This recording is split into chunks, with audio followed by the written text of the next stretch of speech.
நம்ம ஃபார்மில் நடவு செஞ்ச பாரம்பரிய நெல் ரகங்கள் எல்லாமே வந்து பார்த்திங்கன்னா பல கட்ட மழைகளெல்லாம் தாண்டி இன்றைக்கி அறுவடை பண்ணுறதுக்கு தயார் நிலையில் இருக்குது. இந்த அறுவடை பண்ணுறதுக்கு நம்ம ஃபார்மில் என்னென்ன மாதிரியான முன்னெச்சரிக்கையெல்லாம் பண்ணியிருக்கோன்னு வந்து பார்த்திங்கன்னா, நம்ம நெல்மணிகளை பாதுகாப்பாக அறுவடை செய்ய அறுவடை இயந்திரங்கள் தேவை. அதற்கு சொல்லி தயார் நிலையில் இருக்கிறோம். அப்புறம் காய வைக்கிறதுக்கு படுதாய்கள் தேவை.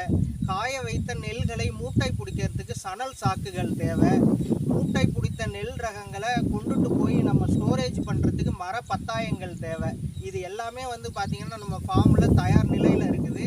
உங்களுக்கு தெரியும், நம்ம முன்னோர்கள் வந்து பார்த்திங்கன்னா நம்ம நெல் ரகங்களை எப்படி ஸ்டோரேஜ் பண்ணாங்களோ அதே மாதிரியான விதங்களில் தான் நம்ம ஸ்டோரேஜ் பண்ணுறோம் அப்படின்னு சொல்லிட்டு நான் பல கட்ட காணொளிகளில் உங்கள்கிட்ட சொல்லியிருக்கேன்.